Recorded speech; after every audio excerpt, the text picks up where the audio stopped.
you're most welcome. My YouTube channel News तक cinema MTC। तो नमस्कार भाई लोग, हम बानी हमको सजाद और वहाँ लोग देखे शुरू कर दिल बानी न्यूज तक सिनेमा। भाई एगो बहुत तगड़ा फिल्म के ट्रेलर आइल बा और ट्रेलर अइला के महज 42 घंटे बाद ही फिल्म के रिलीज कर दिया गई बा।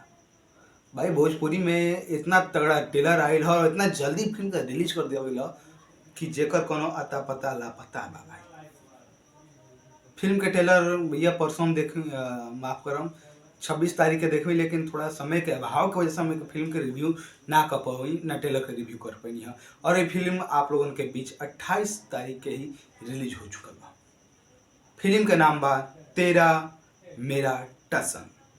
भाई चलिए तेरा मेरा टसन के बारे में बात करिए। उससे पहले जो भाई लोग हमारे चैनल पर नया बना तो हाथ जोड़ के निवेदन बा कि भाई हमारे चैनल को सब्सक्राइब कर डालो, बेल आइकन वाली घंटी दबा दो ताकि तुम लोग का हर फिल्म हर भोजपुरी अपडेट मिलल करे। चलिए हमने की बात करिए तेरा मेरा टसन। तो भैया फिल्म के निर्देशक बाड़े अतुल कुमार मिश्रा जी और फिल्म के निर्माता भी बाड़े अतुल कुमार मिश्रा, सैयद जीसन जी और गजेंद्र सिंह जी। फिल्म के कहानी लिखले बाड़े बीरू ठाकुर, स्क्रीन प्ले और डायलॉग भी बीरू ठाकुर के ही बा। संगीत के बारे में बात कर तो संगीत दे बाड़े अनुज तिवारी और छोटे बाबा जी। एक्शन के बारे में बात कर जाता है, एक्शन दे बाड़े प्रदीप खड़का जी। प्रदीप खड़का जी के जानते बानी भाई भोजपुरी में एगो इनका नामी गिनामी हस्ती बनना आ चुकल बाने अपन एक्शन देवला के मामला में। लेकिन एक्शन पर भी थोड़ा सा चर्चा कल जाए। और छायांकन कर बड़े विजय मंडल जी और कोरियोग्राफी के बारे में भैया कोनो अता पता लापता बाड़े, इनका बारे में भी कोनो खुलासा नहीं किया। अब इस फिल्म में स्टार कास्ट के रूप में नजर आ रहा बाड़े समर सिंह, आयुषी तिवारी, विपिन सिंह, बालेश्वर सिंह, धीरज तिवारी, जेपी सिंह, नीलू यादव जी आ रही बड़ी। तमाम मतलब स्टार कास्ट इतना भरल बा। अब चल भाई फिल्म पर थोड़ा सा इनका नजर डाला जाओ। तेरा मेरा टसन। अब भैया फिल्म में समर सिंह देसी लुक में नजर आवे की भरपूर कोशिश कर बाड़े। भाई थोड़ा सा बॉडी ओडी फुल बा, चेस्ट भी निकल बा, बात बढ़िया बा, लेकिन कुछ बढ़िया दिखावे के चक्कर में ना इतना कचड़ा कर दिल बाड़े ए फिल्म में जेकर कोनो गारंटी नहीं है। भाई मतलब हर जगह भाई बाड़ी देखे बाड़े। भाई ओके बाड़ी मतलब सोचा था ना कि हम सलमान खान बानी। भाई भावा के विचार में यही बा समर सिंह के कि भाई हम सलमान खान बनी, भोजपुरी का हम सलमान खान बन जी। सलमान खान अगर नाइकी बन तो जाना बना तो भाई केहू ना रोक सकेला हमरा के। कहा कि सलमान खान का पदवी तो लोग कहे कि पवन सिंह ले बाड़े। अभी भाई जाना बड़ा हमके पदवी लेवे खातिर उतारू बा। अरे भाई उतारू बाड़े तो ठीक बा, कम से कम पेटवा था अंदर रख। भाई गंजी पहले बाड़े भाई मेटा नियर पेट यही तरह लोकता। भाई बढ़िया देखेला के चक्कर में पूरा कचड़ा कर दिल बड़े। भाई शर्ट तो ठीक बात, शर्ट में पेट छुप जाता, लेकिन भाई टी शर्ट जैसे पहनता रहो समर भैया, हकीकत बताओ तो नहीं 4 लड़का के बाप लागत रहो जो एगो मेन एक्टर के ना होके चाहिए, जो लीड करेक्टर करता ओकरा पेट ना दिखे के चाहिए।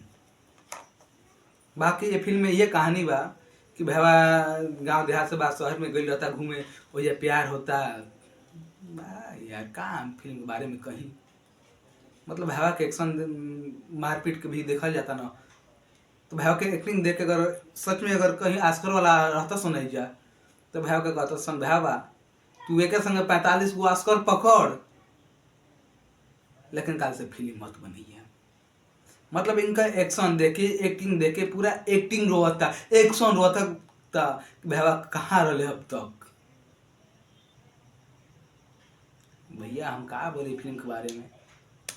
यह फिल्म भैया 28 मार्च के सिनेमा हॉल में रिलीज हो चुका है। आप लोग हर जिला में देख सकें।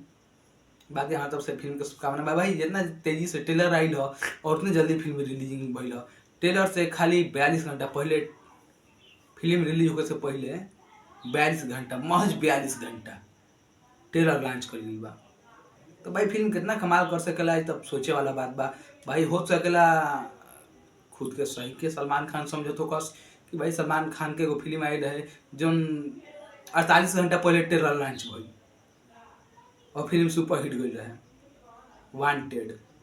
भाई भाई सोचल हो कि नामो बा तेरा मेरा टसन। और भाई काबिलियत तारीफ बाकी आधा टेलर तक भाई के आवाज सुने के नहीं मिलल और सिर्फ हिंदी भाषा सुने के मिलल बा।